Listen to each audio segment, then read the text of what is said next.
Ok.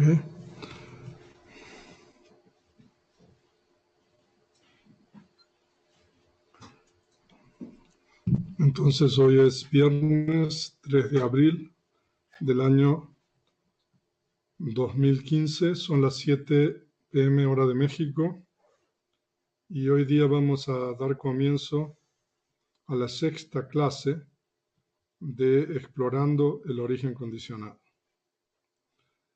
Y entonces, para las personas que me están siguiendo online, estoy compartiendo la pantalla. A partir de ahora, seguramente todos me escuchan bien, por eso no pregunto.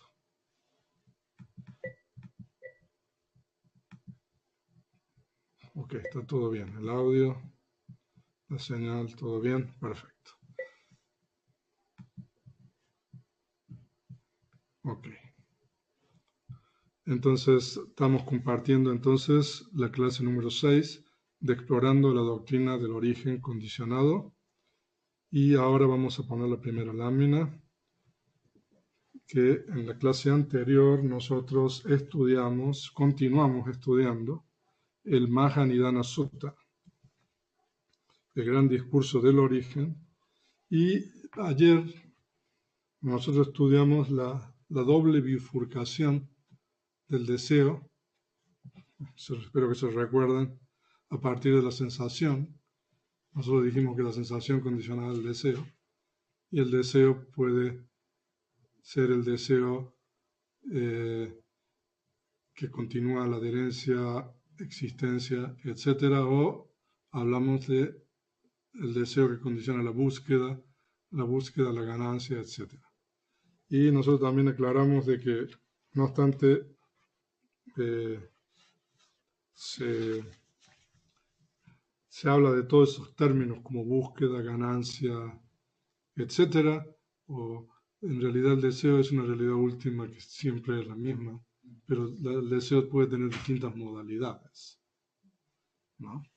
Entonces, bueno, hablamos de eso ayer y después hablamos también de cómo hablamos del contacto, explicamos lo que es el contacto y ahí vimos que había dos tipos de contacto: el contacto de los 5 sentidos, que es un contacto con impacto, se dice, porque tanto la base sensorial como el objeto sensorial son propiedades materiales. Entonces, cuando eso es así, se dice de que hay impacto. Y el contacto mental, que es cuando uno tiene conciencias de la puerta de la mente.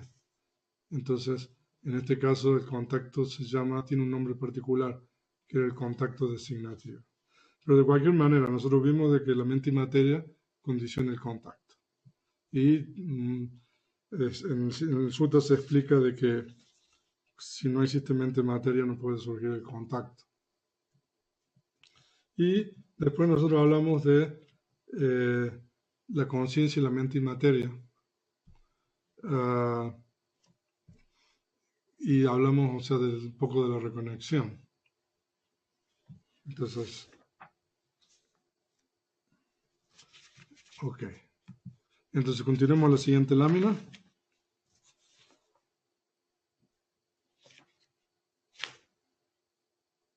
Okay.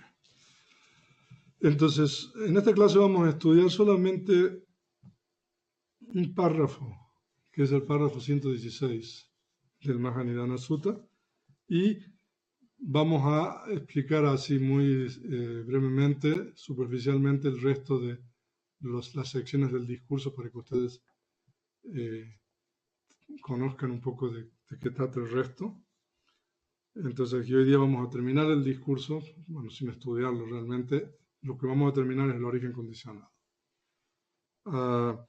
Y en la clase de mañana va a ser una clase un poco más para reflexionar y estudiar lo que vamos a ver hoy día desde la perspectiva de la vida, o para reflexionar un poco sobre eso. Entonces, como dice ahí, estudiaremos en esta clase la mutualidad de la condición de la conciencia y mente y materia, y qué se origina a partir de esto. Entonces, cambiemos a la siguiente lámina, y ahí tenemos el contenido del discurso, y todo lo que está subrayado, tachado, es lo que nosotros hemos estudiado, y lo que está marcado con un tilde, como le dicen aquí, una palomita, ¿no?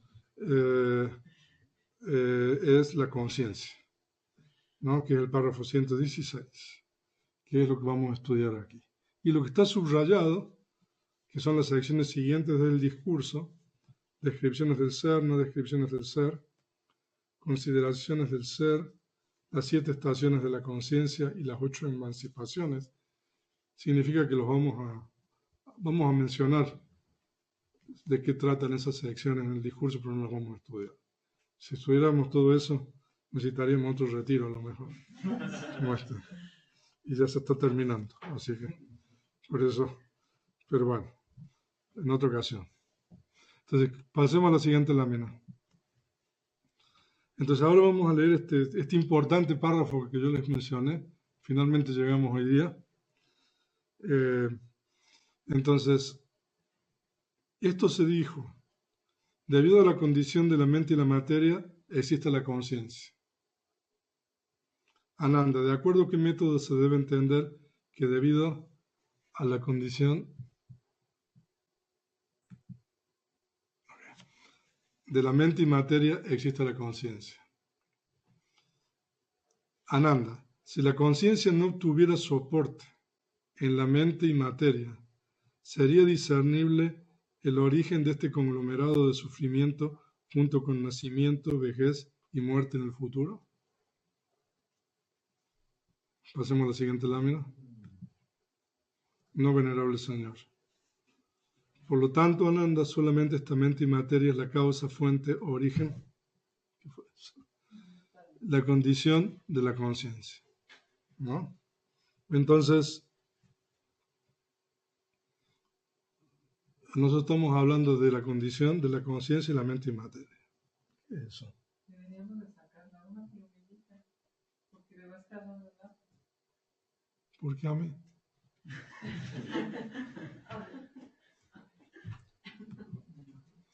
Ok, sigamos a la siguiente lámina.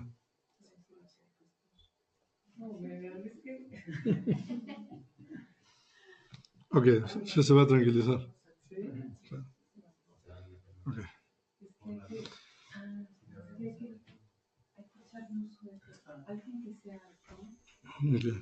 Aquí hay un problema de insecto aquí en la sala. Las personas que nos están siguiendo. Entonces, vamos a hacer un momento, un descanso.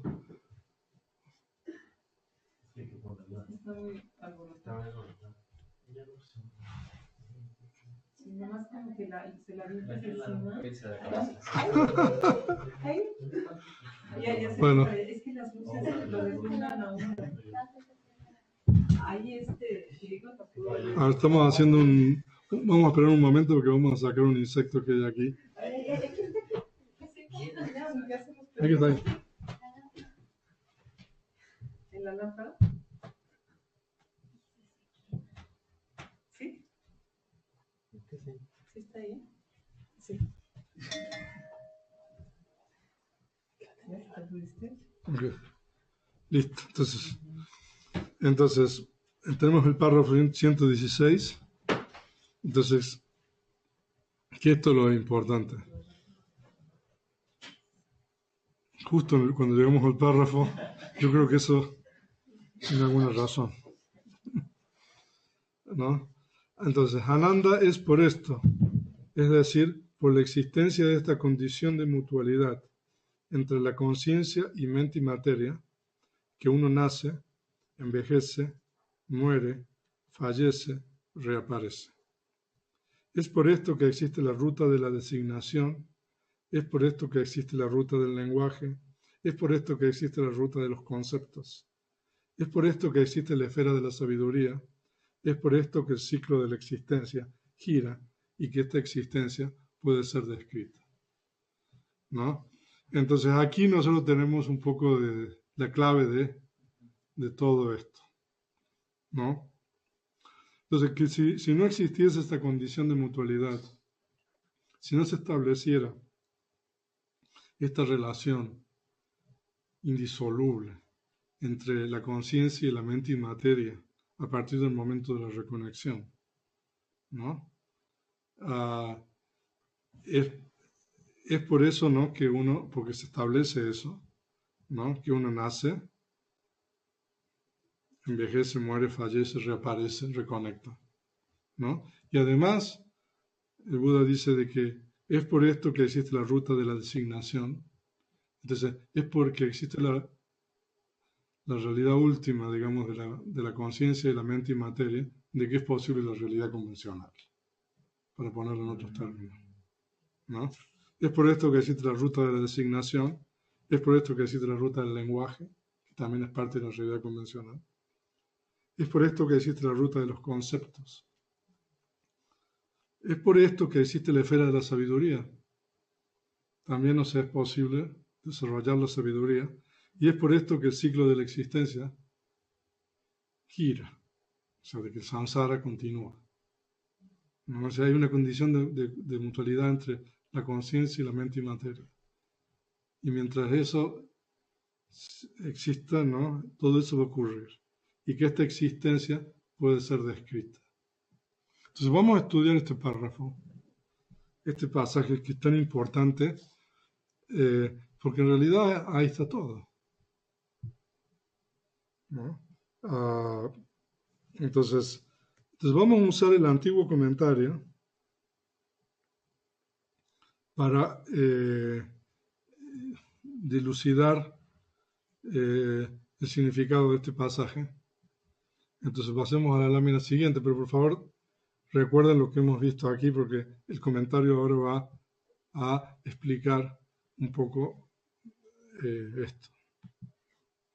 Entonces ahí nosotros tenemos explicación del antiguo comentario, no, el comentario de este sutta, que es atribuido al venerable Buddhaghosa del siglo V de la era común, ¿no? Entonces, el comentario dice, esta mente y materia es la causa, es la condición de la conciencia de reconexión. Yo creo que es mejor decir que es la condición, porque decir la causa se puede llegar a entender que es una causa productiva, generativa, pero en realidad no es una causa productiva, generativa, es una condición, es mejor, ¿no?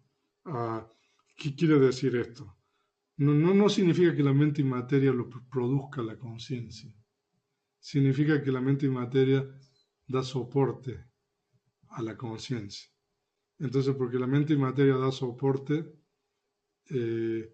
permite de que la conciencia se establezca en una nueva existencia, ¿no?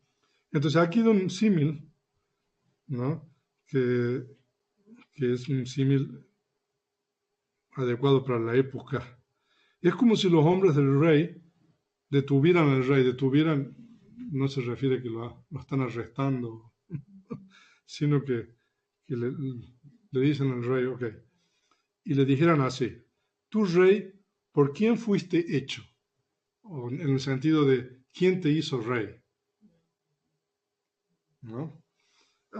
¿No te hicimos nosotros? O sea, es la gente, o sea, bueno, si quieren poner una democracia, ¿no? También se puede hacer el símil, ¿no? Pero en realidad, bueno, ¿cómo? En una monarquía, o sea, ¿no? Aquí tenemos, ¿no?, de que en realidad lo nombran de acuerdo, bueno, a las leyes de cada país correspondiente. Entonces, no te hicimos nosotros. Si tú pudieras ser rey solo, ¿no?, sin que nosotros fuéramos virreyes o generales, entonces podríamos ver tu condición de rey, como diciendo, o sea, ¿se entiende lo que explica el comentario? ¿Se entiende? Ok. De la misma manera, supongamos que la mente y materia le dijera a la conciencia, tu conciencia de reconexión, ¿por quién fuiste hecha? ¿No te hicimos nosotros? Si tú pudieras hacer conciencia de reconexión sin depender de la base del corazón, que es la base de la mente, ¿no? Y de los tres agregados mentales. ¿Cuáles son los tres agregados mentales? Sensación, percepción y formaciones mentales, ¿no? entonces nosotros podríamos ver tu condición de conciencia de reconexión, como diciendo, bueno, la conciencia es algo absoluto, se podría decir, ¿no? Pero en realidad la conciencia de reconexión no es algo absoluto porque depende de estas otras cosas para poder existir. Esta mente y materia es una condición de la conciencia en muchas formas, dice el comentario. Entonces uno depende de la otro. Entonces, para ser rey se requiere, ¿no?, de todo el séquito y a lo mejor los súbditos, ¿no? Si no existe eso, no puede haber rey, ¿no? Es una buena enseñanza esta, porque si uno lo entiende correctamente, o sea, entonces uno está para los otros y los otros están para uno. Bueno, entonces sigamos.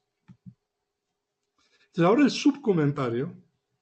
Entonces, porque en la lámina anterior dice de muchas formas, o de varias formas, ¿se recuerda? Entonces, el subcomentario explica algunas de las formas. Estas son algunas de las formas en que la conciencia, ¿no?, de reconexión y la mente y materia están relacionadas, o hay una condición de la mente y materia hacia la conciencia. Entonces, el subcomentario explica que en la reconexión la mente es una condición de la conciencia en 7 formas. Solamente la mente. Entonces, cuando nosotros hablamos de mente, aquí nos estamos refiriendo a los factores mentales. Entonces, conocimiento significa que la conciencia de reconexión surge en el mismo momento que los factores mentales asociados. Y cuando cesa la conciencia de reconexión, esos factores mentales cesan simultáneamente. Mutualidad. La condición de mutualidad es como la condición de conocimiento con un agregado más.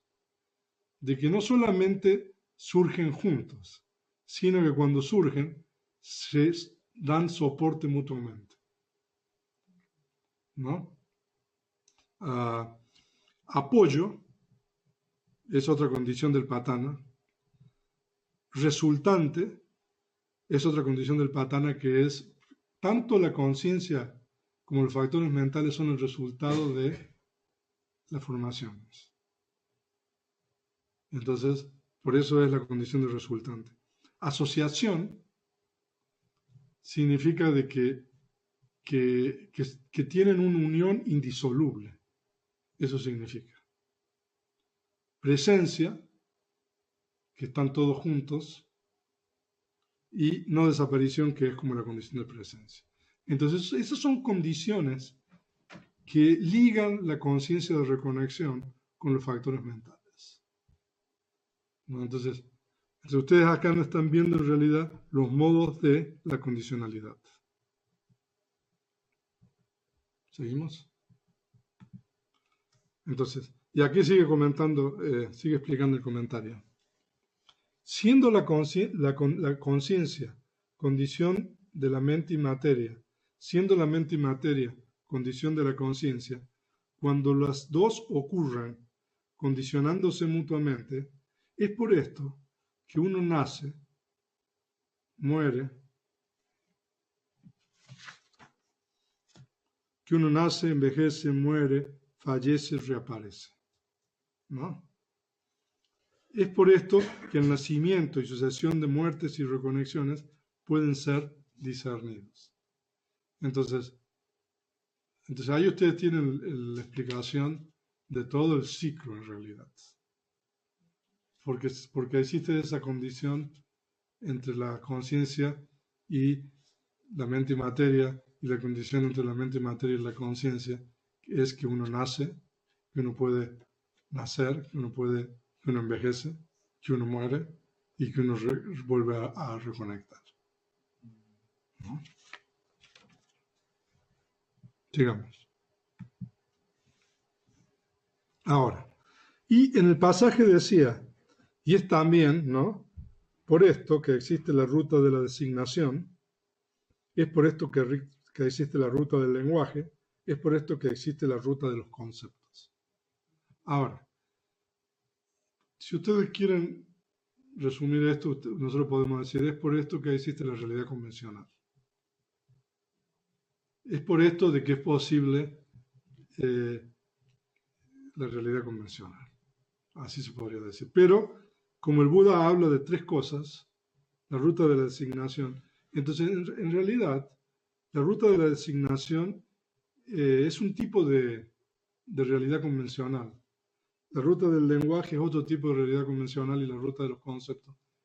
O sea, son diferentes tipos de realidad convencional. Entonces el comentario explica qué significa el término pali adivachana pato. Pato es difícil de traducir. Se puede traducir algo así como la vía también. El sendero de la designación. Entonces, ¿qué es? Una ruta se puede traducir como un medio, como una forma también, ¿no? Entonces, una ruta para denominar algo que existe convencionalmente en referencia a una mera voz, aún en ausencia de significado. Ahora voy a explicar esto.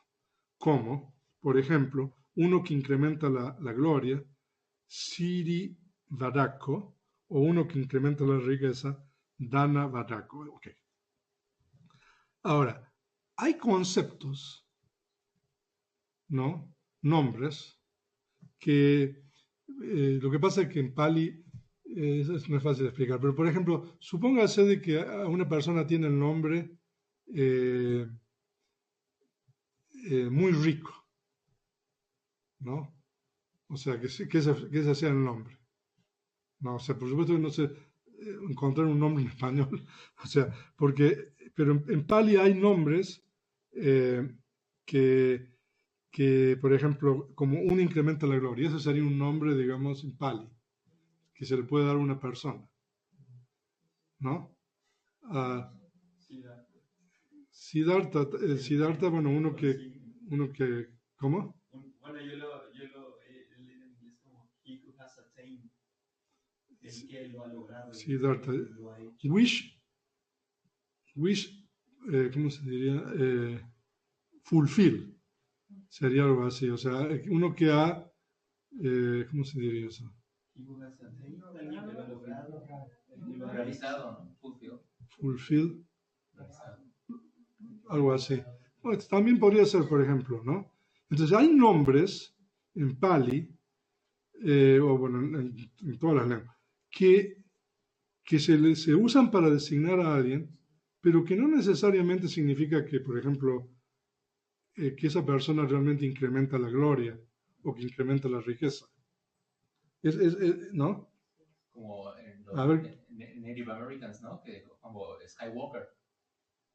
No Skywalker no significa que camina, que camine sobre el cielo. Que camine sobre el cielo. Exactamente. Entonces, esos nombres son, por eso, aún en ausencia de significado. Eso quiere decir que no necesariamente significa de que el nombre corresponda con la realidad, pero esa persona tiene ese nombre. Entonces, ese es un tipo de conceptos. Eso en lingüística, eso se conoce en lingüística y es la relación entre significado y significante. Ajá. Y es, por ejemplo, que es un símbolo, representa aquello que no es. Okay. Por ejemplo, la palabra árbol, la palabra, cuando yo la verbalizo, no aparece un árbol, o sea, simplemente evoca un árbol. Okay. La palabra árbol, pero no es el árbol. Pero la palabra árbol se está refiriendo a algo que, bueno, sí, que es real. Designa. ¿No? Pero ¿cómo? Pero cuando dices uno que incrementa, o sea, cuando dices árbol sería otro tipo de concepto. ¿No? ¿Cómo? Claro, o sea, esto es algo, ¿no? Que, por ejemplo, no sé, Juan Carlos Honesto, por ejemplo, no sé, para decir, no, o sea, digo, por ejemplo, ¿no? O sea, pero el término honesto, o sea, que se le... A ver, algún apellido que represente alguna cualidad en español. Ahora no me viene a la mente. ¿Cómo? Morales. No, o sea, no necesariamente significa de que ese nombre esté refiriéndose a lo que el nombre está significando. O del campo, por ejemplo. Ya, por ejemplo, no sé, Francisco del Campo, ¿no? Buen rostro. ¿Cómo? Buen rostro. También es un nombre. Entonces, bueno, eso en Pali se denomina Adivachana. Adivachana. O sea, es algo que no necesariamente corresponde, o sea, a la realidad, ¿no? Eso es un tipo de concepto entonces, bueno, en el chat están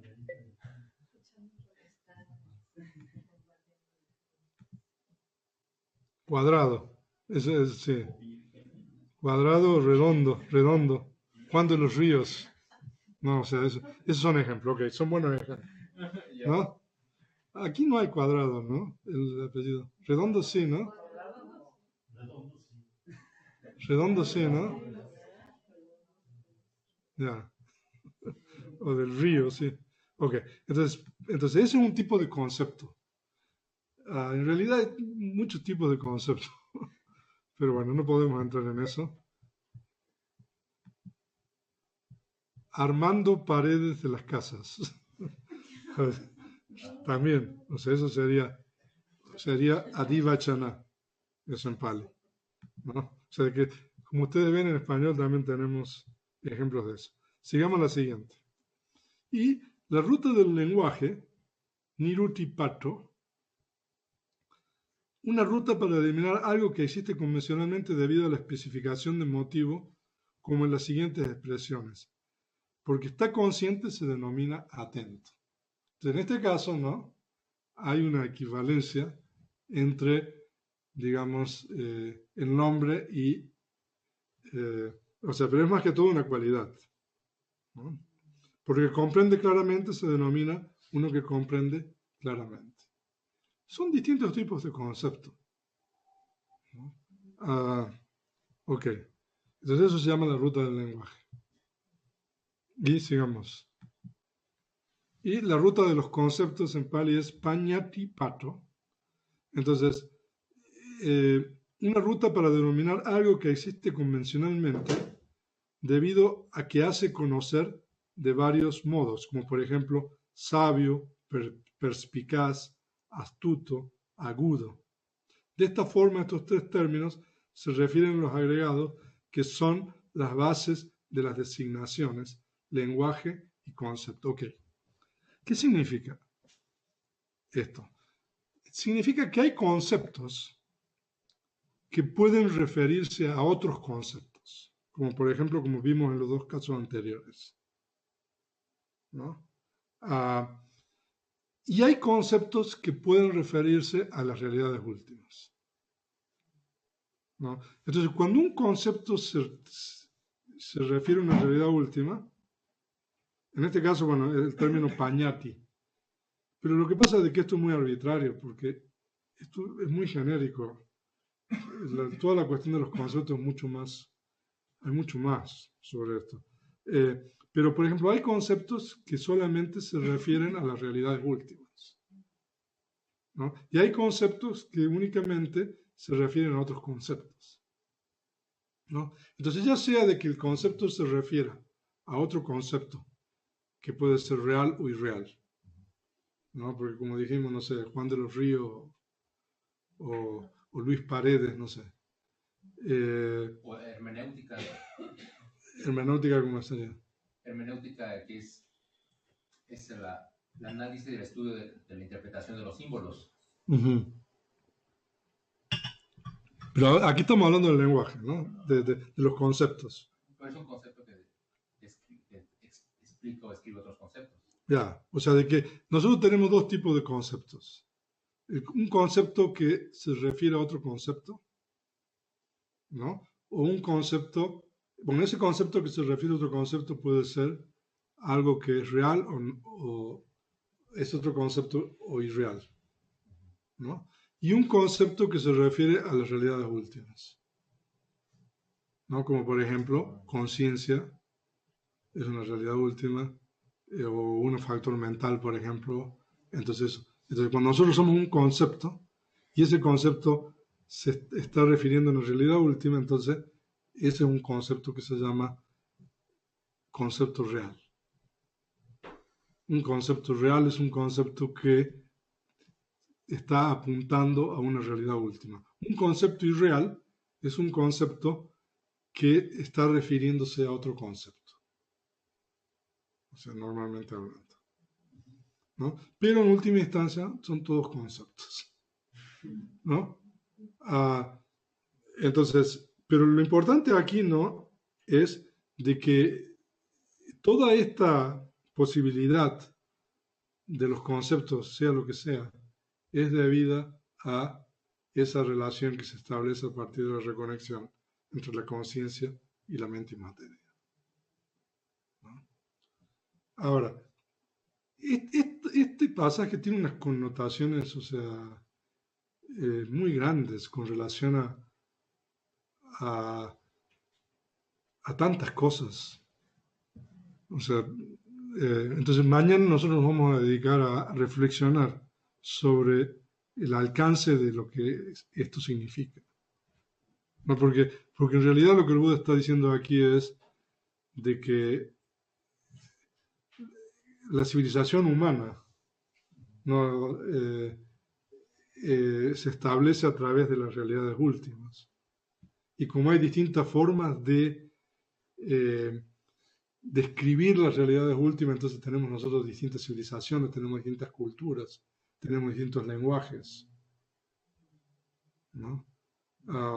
Y también, o sea, tiene connotaciones muy profundas con relación a la forma de adquirir conocimiento. Entonces mañana nos vamos a dedicar a explorar eso, ¿no? Pero entonces lo que nosotros tenemos que entender es de que estos tres términos, adivachana, niruti y aquí pañati, se refieren a la realidad convencional, distintos tipos de realidad convencional, ¿no? Sigamos. Y sigamos. Y la esfera de la sabiduría, se recuerda el pasaje, que es porque la existencia de la condición de mutualidad entre la conciencia y mente y materia, ¿no?, que existe la esfera de la sabiduría, puntos, ¿no?, el suspensivo, ¿no? Entonces, ¿qué es la esfera de la sabiduría? La esfera de la sabiduría significa aquello que se debe frecuentar, aquello que se debe comprender por medio de la sabiduría. Entonces, así como existe esta condición de condicionalidad, es posible desarrollar, porque existe esta condición entre la conciencia y la mente y materia, es posible el desarrollo de la sabiduría. Esto es lo que significa, ¿no? Y es porque existe el desarrollo de la sabiduría que es posible liberarse del ciclo que se genera, ¿no? Ok, sigamos. Y es por la existencia de esta condición de mutualidad entre la conciencia y mente y materia, es por esto que el ciclo de la existencia gira. El ciclo de la existencia gira significa el ciclo del samsara. En realidad, samsara es un término que se utiliza para referirse a la continuidad de los agregados, ¿no? Y generalmente samsara se utiliza para referirse a la continuidad de los agregados de una existencia a otra, ¿no? O sea, de que uno muere y después existe la reconexión y hay un nuevo surgir de agregados. Pero técnicamente hablando, samsara significa la continuidad de los agregados aún en una existencia, de un momento a otro, ¿no? Pero generalmente el significado de samsara se utiliza para referirse a la continuidad de los agregados después de la muerte, cuando vuelve a surgir la conciencia de reconexión. Y el siguiente. Y este es el último. Es por la existencia de esta condición de mutualidad entre la conciencia y mente y materia, ¿no?, que esta existencia puede ser descrita. Que en realidad es lo mismo, que es posible explicar esta existencia por medio de la realidad convencional. Eso es lo que significa, ¿no? Entonces, esta existencia, bueno, claro. Entonces, el comentario explica qué es esta existencia. Este es el término Pali. Y tatán literalmente significaría este estado, esta condición que nosotros tenemos, ¿no? Y pasemos a la otra. Descripta, pañá, pañá, pañá, panaya. O sea, conceptualizada se podría traducir también. Que esta existencia puede ser conceptualizada. Si quieren, digamos. Entonces, para hacer conocer por medio de nombres. Para hacer conocer por medio de nombres como sensación, percepción, etc. ¿No? Entonces, por este medio se hacen conocer los 5 agregados. O sea, de que los agregados, que es la realidad última, es una condición para que exista la posibilidad de describirlos a ellos. Eso es algo así se podría decir, ¿no? Entonces, las implicaciones de esto es de que la realidad conceptual, la realidad convencional, es una creación mental, ¿no? Y bueno, y mañana vamos a estudiar más sobre eso, ¿no? Entonces,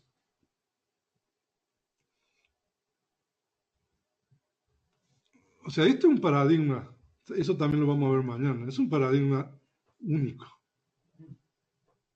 ¿no? Porque lo que se está postulando es que hay dos realidades, ¿no? Y que la realidad última es la condición para que pueda existir la otra realidad, ¿no? Y bueno, mañana vamos a estudiar un poco más sobre la realidad convencional,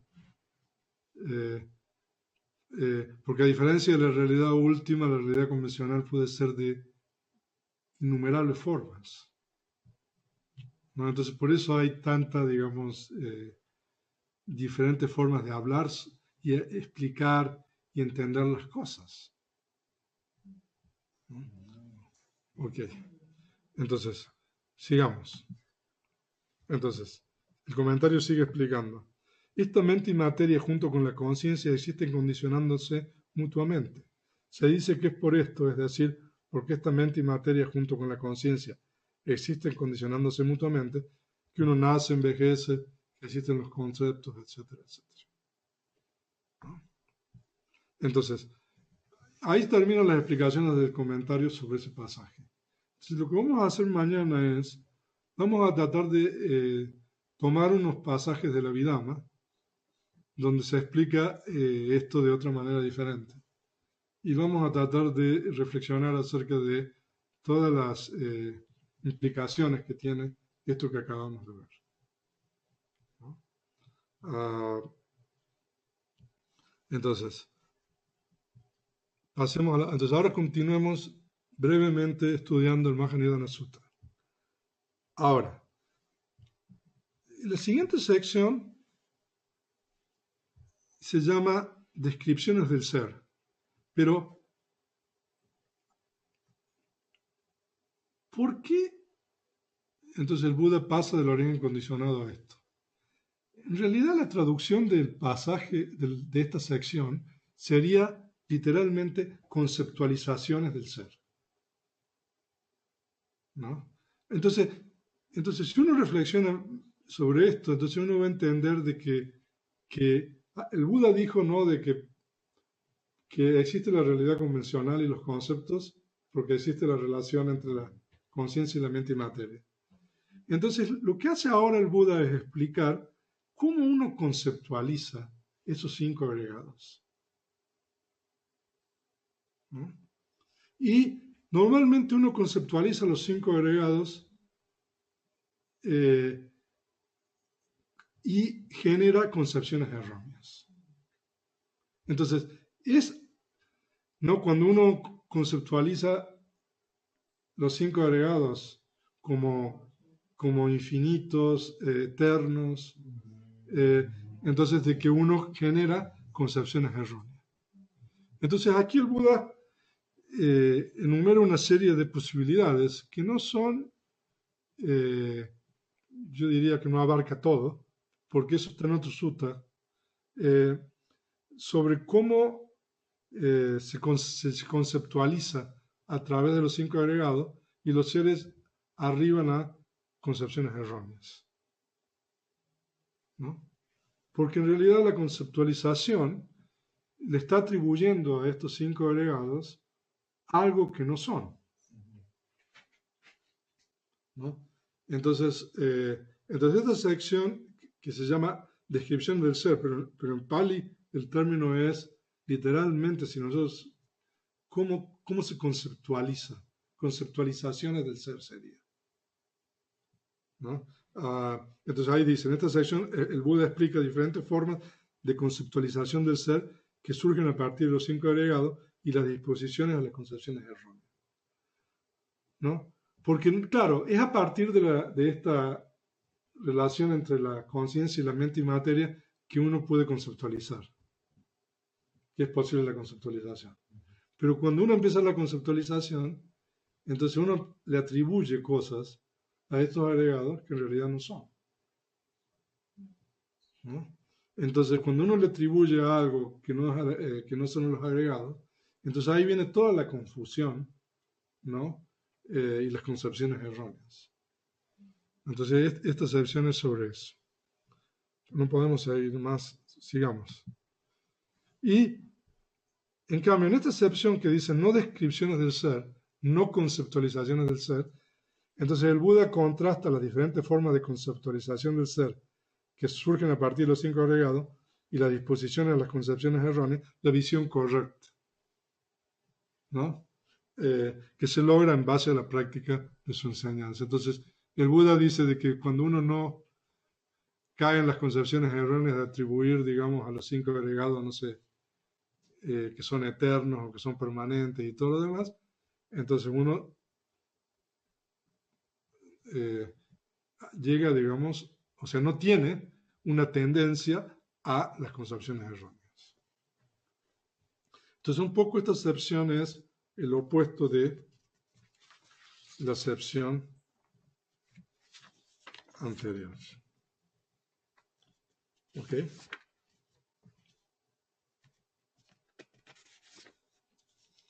Ok. Sigamos. Y ahora viene una sección que se llama consideraciones del ser ahora.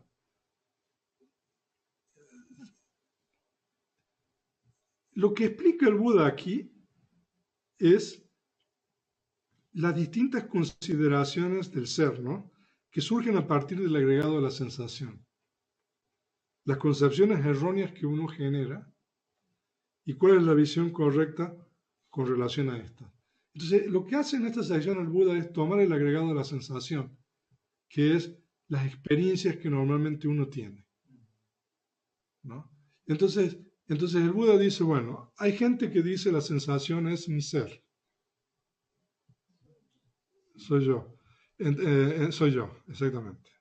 Entonces el Buda hace un razonamiento algo así aquí, diciendo, ok, hay 3 tipos de sensaciones, ¿no? Sensación de placer, sensación de displacer y sensación de que no es de placer ni displacer. Entonces, cuando esta persona que dice que la sensación es yo, o digamos yo, ¿no?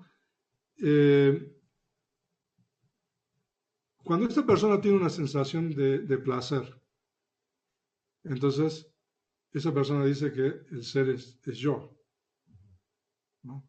¿Y qué pasa cuando tiene una sensación de displacer?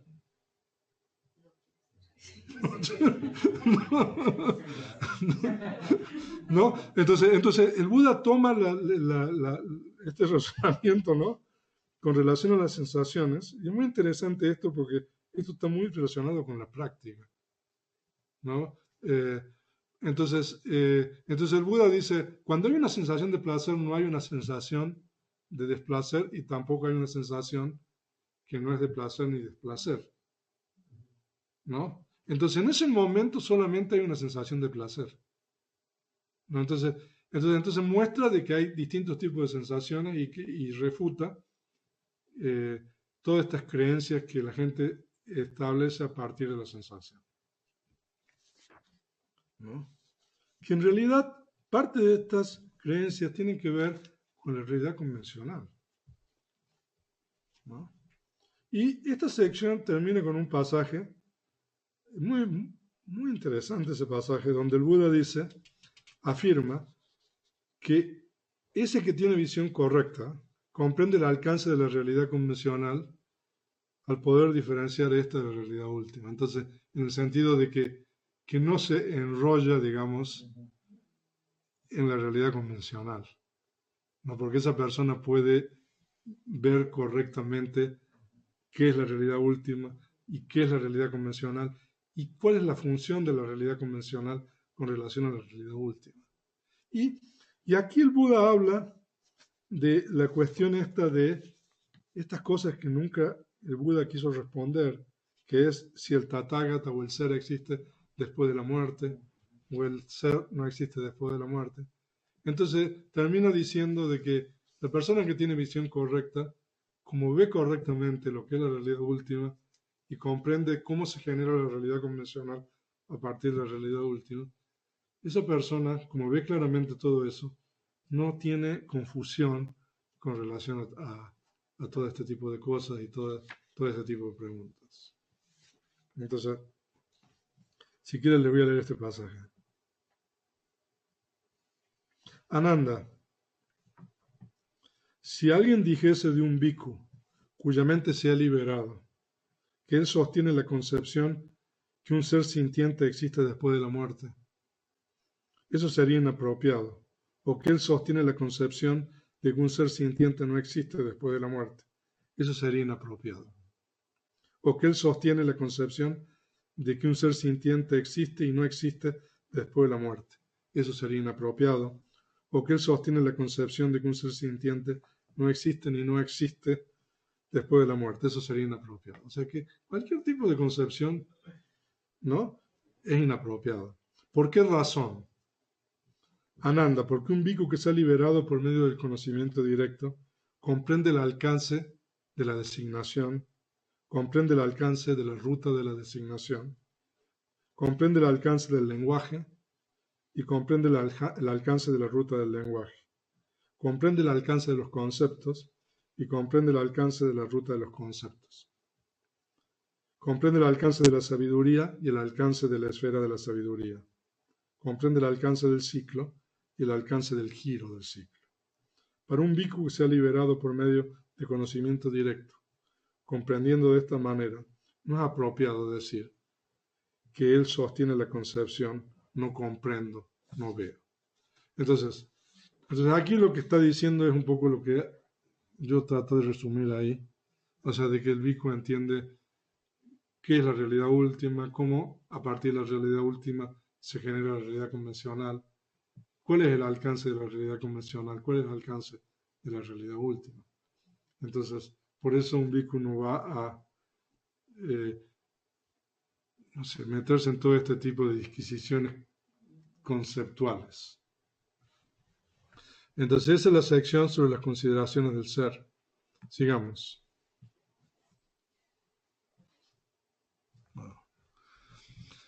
Ahora, y sigue con las 7 estaciones de la conciencia. Bueno, eso ya es...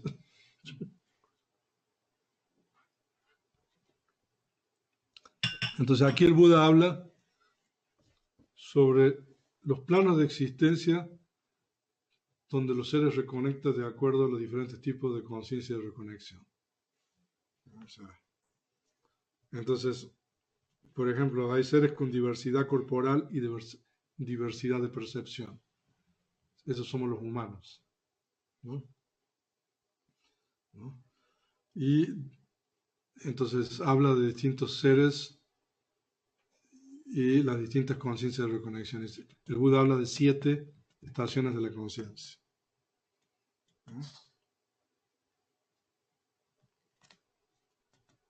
O sea que no las voy a mencionar las 7.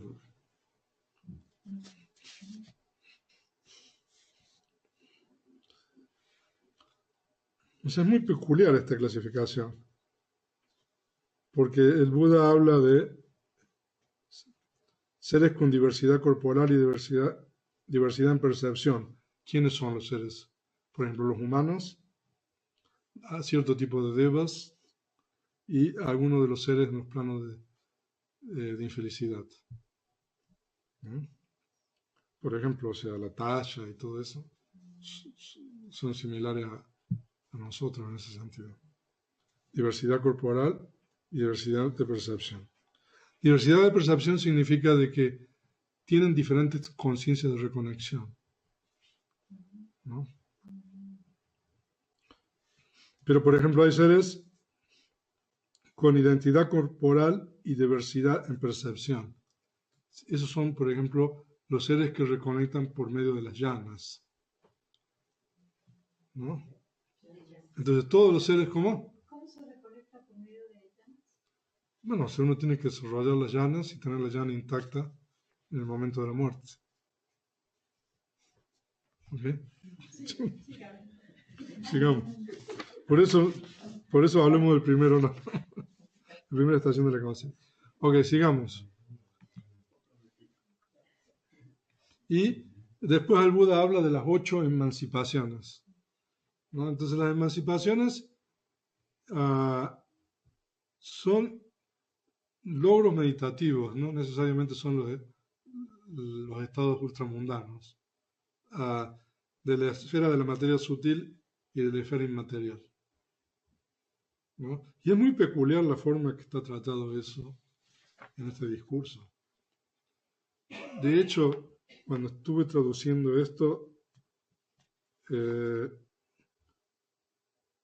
entonces hice una búsqueda en el Tipitaka, pero no, esto no está tratado en ninguna otra parte de esta manera. Porque normalmente se habla de los logros de la materia sutil e inmaterial de una manera diferente, pero no podemos entrar aquí, ¿no? Entonces, y hay 8, y el octavo es lo que se llama el estado de cesación, que ese es un estado donde hay un cese temporal de la conciencia, y que eso sí es solamente para seres nobles, que son anagamis, los que no retornan, y los arahants pueden entrar en el estado de cesación. En cambio, los otros logros meditativos no necesariamente tiene que ser un ser noble para alcanzar eso, ¿no? Porque son las llanas de la materia sutil o las llanas inmateriales. Entonces, ahora, una pregunta que uno se hace después de haber traducido el sutta. O sea, uno puede entender la conexión que hay entre el origen condicionado y después las designaciones de los seres y todo lo que vimos. Pero la pregunta que uno se hace es, ¿por qué de ahí el Buda salta a hablar de las 7 estaciones de la conciencia y las 8 emancipaciones? O sea, aparentemente está desconectado de eso. O sea, habría que investigar un poco más, pero yo creo que también el venerable Bhikkhu Bodhi menciona eso. No estoy seguro, pero creo que menciona eso en la introducción. Porque son cosas aparentemente no. O sea, uno puede establecer el enlace entre el origen condicionado y, bueno, cómo se conceptualiza a través de los 5 agregados, y todas esas secciones aparentemente tienen un hilo. Pero después, de ahí se saltan las 7 estaciones de la conciencia. O sea, entonces, bueno, eso yo no lo sé. No sé si se podrá saber, pero bueno, pero es una pregunta. Y sigamos. Y ahí tenemos la conclusión del discurso. Entonces, donde el Buda dice, Ananda, cuando un bhikkhu alcanza estas 8 emancipaciones en orden directo o en orden inverso, o en orden directo o inverso, o sea, significa de que en orden directo es que uno primero alcanza la primera llana, la materia sutil, y después a la segunda, la tercera, y va hasta la última llana inmaterial, es el orden directo. El orden inverso es de atrás hacia adelante. Regresa de la primera. Y orden directo inverso. Y de vuelta. Y cuando las alcanza y emerge de estas emancipaciones, cuando desea, es decir, tiene maestría en la forma que desea y por el tiempo que desea, eso se refiere a la maestría en alcanzar eso, debido a la destrucción de los contaminantes. Entonces, cuando ha destruido los contaminantes, que son todas las impurezas mentales, en esta misma existencia, aquí y ahora, habiendo realizado por medio de su propio conocimiento directo, entra y mora en la liberación de la mente de los contaminantes. en la liberación por medio de la sabiduría. Ananda, este bhikkhu se denomina liberado en ambas formas. Ananda, no existe liberación en ambas formas superior y más excelsa que esta liberación. ¿Qué significa liberación en ambas formas? El término pali es Ubato Vaga Vimuta. Ubato significa ambas o ambos. Vaga significa algo así como porciones. Y Vimuta significa emancipación.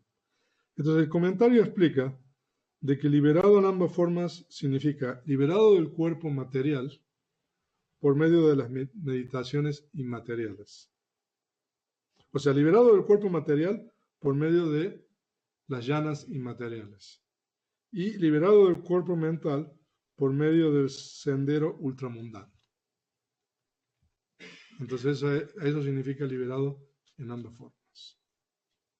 Entonces, así habló el sublime, el venerable Ananda se regocijó y deleitó de la exposición del sublime. Ahí termina el Mahanidana Sutta. Entonces, bueno, en realidad nosotros hemos estudiado una parte del discurso, que es la parte del origen condicionado. Entonces, bueno, espero no haber generado más dudas de las que tenían antes, pero bueno, han pasado 56 minutos. Voy a dejar de compartir la pantalla. Vamos a poner la última lámina. Entonces, espacio para preguntas y respuestas y comentarios sobre el Mahanidana Sutta. Entonces, ahora podemos preguntar. Voy a dejar de compartir la pantalla para las personas que están siguiéndome. Muy bien. Entonces, voy a poner mi video nuevamente. Y entonces ya con esto nosotros vamos... Entonces mañana nos vamos a dedicar un poco a reflexionar, no tanto estudiar sobre lo que hemos estudiado, y vamos a tratar de entender un poco más la perspectiva de la Vidama, sobre todo de este último pasaje que hemos estudiado hoy día. Entonces sí. Bueno, venerable, la verdad es una pregunta y también un comentario a la vez, pero ya habiendo repasado como el Mahanidana Sutta y demás, al menos en mi caso yo trato de comprenderlo y es muy complicado, es muy difícil. A veces siento que entiendo algunas cosas, pero de repente siento que no entendí nada al final. Pero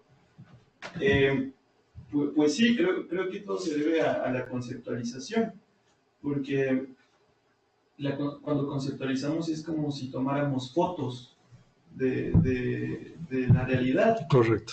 Y yo lo imagino como una película, ¿no? Entonces, si yo tomara como fotos o pequeños cuadros de una película y tratara de explicar la película partiendo de esos cuadros, sería imposible. Es imposible explicar la película. La única manera de comprender la película es habiéndola visto en su totalidad. Correcto. Pero ahí me surge como la sensación de que es imposible comprender todo lo que hemos visto y las enseñanzas del Buda, aunque el Buda lo conceptualizó. O sea, siento que el Buda se dio cuenta de ello y al final hubo cosas que no respondió porque eran imposibles conceptualizarlas. Correcto. A menos de que la otra persona viera el todo, es imposible que lo entienda. ¿Y no será que, a lo mejor estoy yendo muy, muy lejos, pero no será que al final no tiene caso seguir estudiando este tipo de cosas a menos de que experimentemos el todo? Porque a menos de que lo hagamos no lo vamos a comprender. No sé cuál sería. Pues yo creo que hay que seguir haciendo las dos cosas, ¿no? Seguir practicando y seguir estudiando. Porque es como la condición de mutualidad entre la conciencia y la mente y materia. Yo creo la práctica y el estudio, ¿no?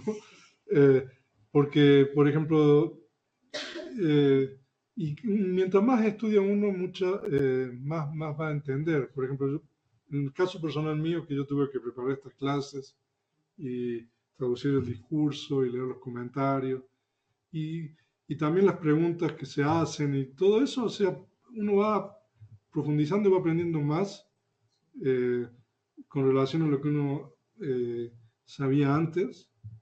Entonces, y bueno, y por supuesto que la práctica es fundamental con relación a esto.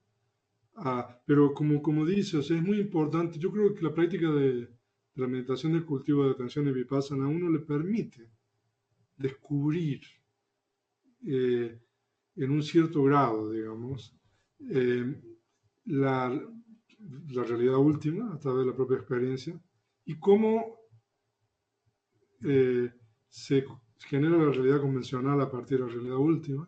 Entonces uno aprende a navegar, por decirlo así, entre esas dos realidades, porque sabe, bueno, qué es una y qué es otra, y bueno, y cuáles son los alcances y las limitaciones de cada uno, bueno, sobre todo las limitaciones de la realidad convencional.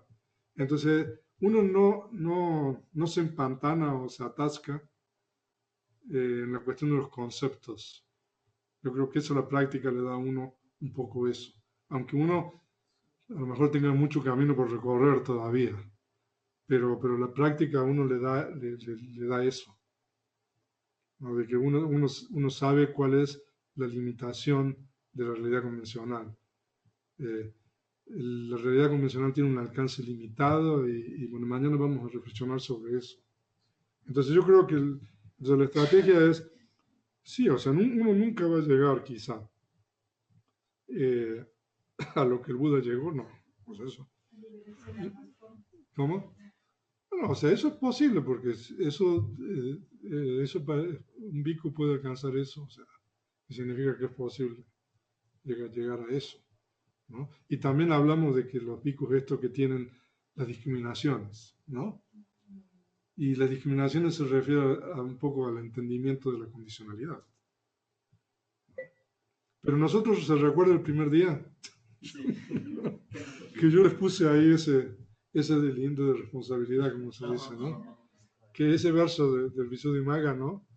Que es cuando Buddhaghosa va a comentar sobre todo esto, que dice, la verdad, el ser, la reconexión y los modos de las condiciones son 4 cosas muy difíciles de ver y por lo tanto muy difíciles de explicar. Entonces, la verdad se refiere a las 4 nobles verdades. El ser se refiere a toda esta cuestión que cuando nosotros conceptualizamos. La reconexión se refiere a la reconexión que hemos estudiado y la modalidad de las condiciones, que se refiere al origen condicionado y a los modos de condicionalidad. Entonces, bueno. Pero reflexionar profundamente sobre esto y tratar de entender esto, como dice el verso al final, uno va a ir de una distinción mayor a otra superior si uno trata de estudiar y reflexionar, además de practicar. Entonces yo creo que este ejercicio que nosotros hemos hecho en estas conferencias, en estas clases, es algo saludable y es algo muy positivo, ¿no? Porque, o sea, entonces uno va a tratar de entender profundamente, o sea, ir más allá de la explicación, ¿no? Y tratar de entonces yo creo que vale la pena, digamos, profundizar sobre esto. A ver. Soledad Luques Benítez. Cuando se habla de mutualidad entre mente y materia y conciencia, cuando se habla de mente, ¿a qué se refiere? Porque la mente no es conciencia, los factores mentales. Entonces coexistirían 2 tipos de conciencia. Claro, eso es una buena pregunta. Cuando se habla de mutualidad entre la conciencia y la mente y materia, cuando nosotros tomamos la conciencia, entonces en la mente no se toma la conciencia. en la mente se toma los factores mentales. Entonces, no es que haya dos, coexistan dos conciencias. O sea, es un término, ¿no? Entonces, cuando se dice que la conciencia condiciona la mente y materia, entonces en la mente no se está tomando la conciencia porque ya está condicionando. Entonces, en mente se toman factores mentales. Luciano Duque, buenas noches. Dígame, por favor, ¿qué significa para usted el término inconsciente? Pues, el término inconsciente, de acuerdo con lo que se entiende, es cuando uno no tiene conciencia. Cuando uno, por ejemplo, está desmayado o cuando uno está, eso es un significado, ¿no? En estado de coma, eso significa inconsciente. A veces también se utiliza inconsciente para referirse a alguien que no hace las cosas bien, ¿no? Pero no creo que... Ahora, pero en el budismo siempre hay conciencia, aunque uno esté inconsciente. ¿Cómo?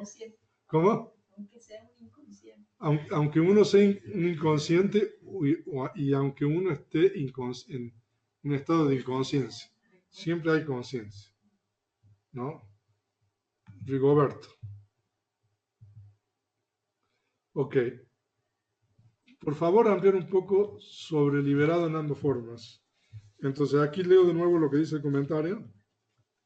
Y no sé si se necesitará explicación.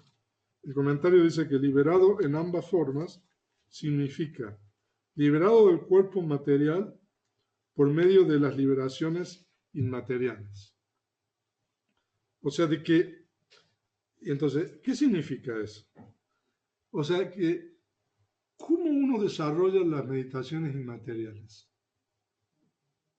Se dice de que las meditaciones inmateriales se pueden alcanzar a partir de las meditaciones materiales,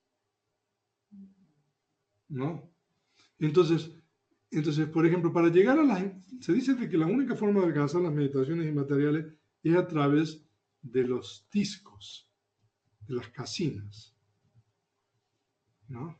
Entonces, se dice de que uno visualiza estos discos y a través de estos discos, de la visualización de los discos, uno alcanza las 4 o las 5 llanas de la materia sutil con los discos.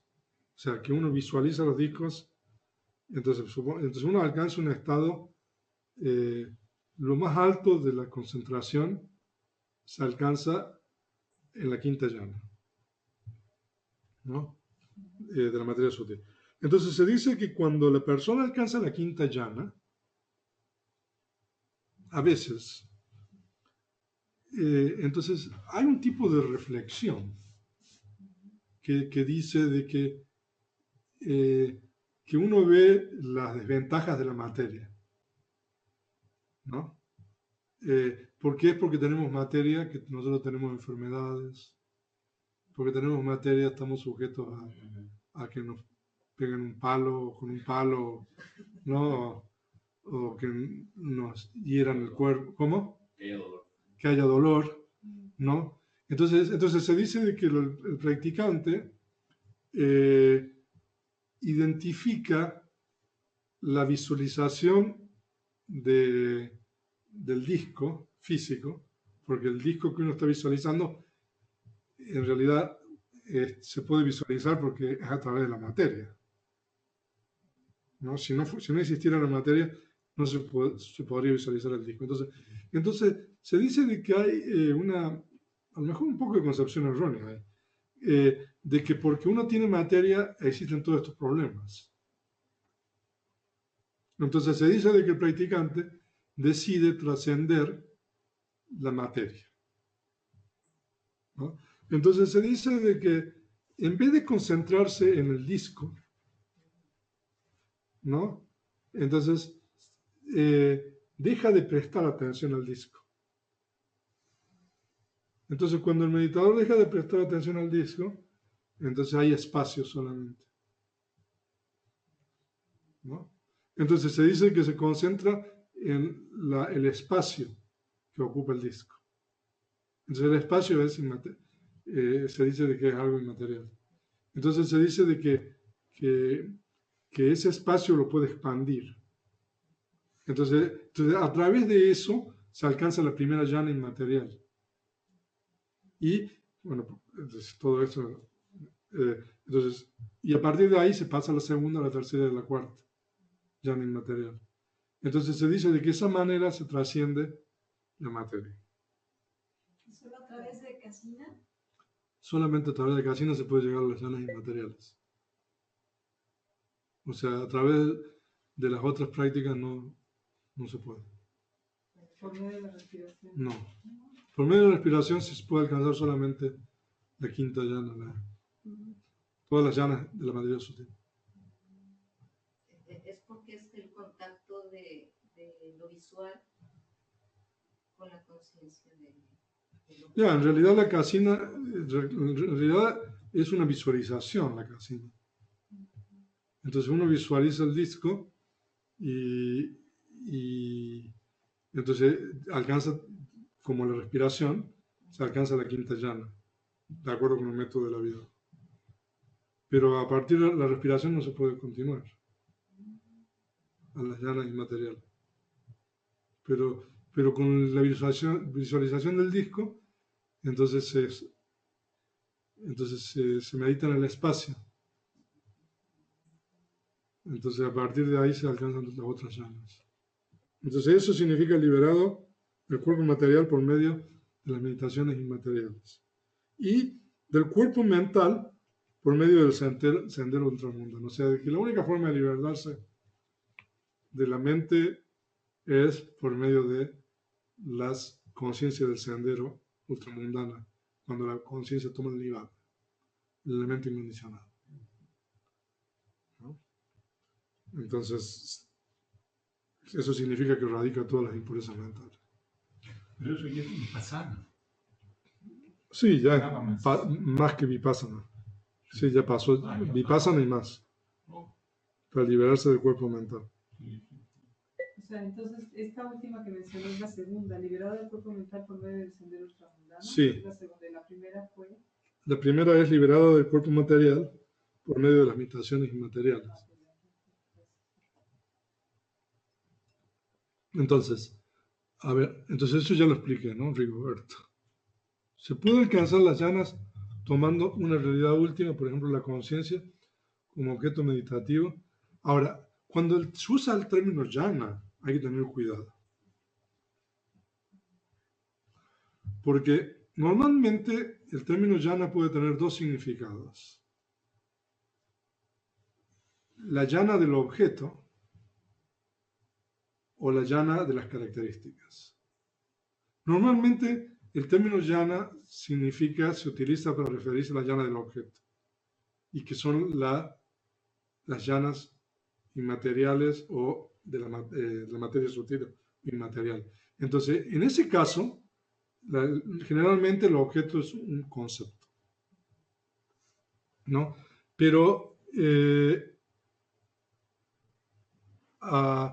entonces, normalmente para alcanzar las llanas del objeto se necesita una realidad convencional. No se puede alcanzar con la realidad última. No obstante esto, se dice que cuando una persona alcanza los senderos ultramundanos, por ejemplo, el primero, segundo, tercero, cuarto, entonces, si la persona alcanza los senderos sin practicar llanas, de samatha, tranquilidad, y practica vipassana pura, o vipassana seca, se dice de que cuando el individuo alcanza o hace surgir la conciencia del sendero, esa conciencia del sendero tiene un nivel de concentración equiparable con la primera llana de la materia sutil. ¿No? Pero para responder la pregunta en breve, ¿se pueden alcanzar las llanas tomando una realidad última? Entonces, no sé cómo contestar en breve eso. Pero la respuesta sería no, pero si esa persona alcanza, digamos, los senderos ultramundanos, en el momento que alcanza los senderos ultramundanos, esa conciencia se asemeja a la conciencia de jhana por el nivel de concentración. Entonces, la respuesta sería no, pero... ¿no? Ok, Chuan-He. ¿Cuántas kasinas existen y cuáles son? Entonces, hay 10 tipos de kasinas que están en el Visuddhimagga, pero si ustedes quieren algo breve, en el compendio de la Abhidhamma, en el capítulo 9, en la página número 310 y 311, están las 10 kasinas, ¿no? O sea que, por ejemplo, la kasina tierra, que es normalmente un disco, que en realidad la kasina no tiene que ser algo que uno fabrica. Eso también es importante entender. Y precisamente cuando el Buda habla de las 8 emancipaciones, habla de las jhanas internas. Entonces uno, por ejemplo, puede alcanzar jhanas contemplando la uña. Por ejemplo, una de las partes del cuerpo, ¿no? Entonces uno, por ejemplo, puede visualizar la uña y desarrollar las jhanas. Entonces esa es la primera emancipación, usando la materia interna, ¿no? O la segunda emancipación es cuando uno usa la materia externa. Entonces en ese caso, a lo mejor uno no necesariamente tiene que fabricar algo.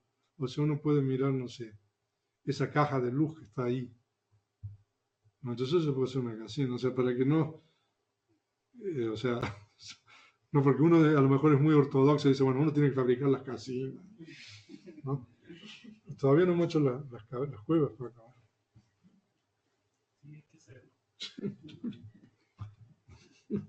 Entonces, bueno, entonces la casina tierra, la casina agua, la casina fuego, la casina aire. Entonces después vienen las casinas de colores, azul, amarilla, roja. Por aquí hay, ¿no? Sí, ¿Están? ¿Dónde están? Paco la tiene en su- Ustedes tienen el cuarto, Paco. Es que aquí estuvo. Casina roja, casina blanca. Y después la casina espacio y la casina luz. O sea, que por ejemplo uno puede mirar una fuente de luz, cerrar los ojos y tratar de visualizar eso. Entonces esas son las 10 casinas. Soledad Luque.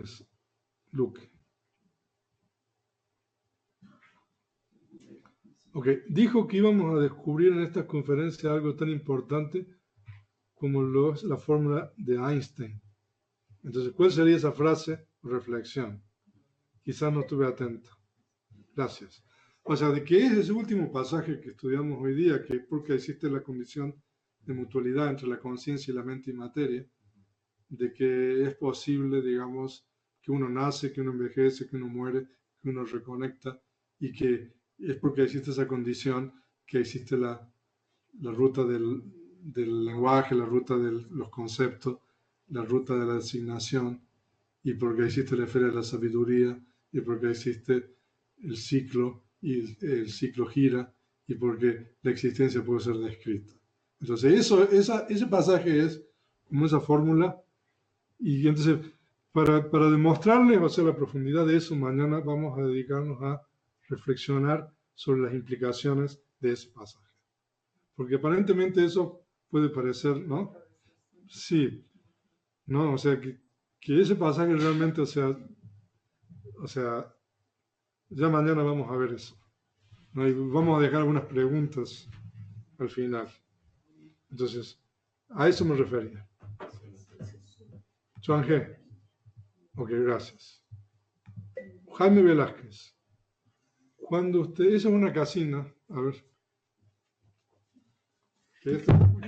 Esto, no sé si las personas están viendo esto. Esto es una casina azul, que fue un retiro de Miguel, ¿no? Del doctor Miguel Romero. Entonces, una casina, entonces, esto está hecho, no sé qué material es esto.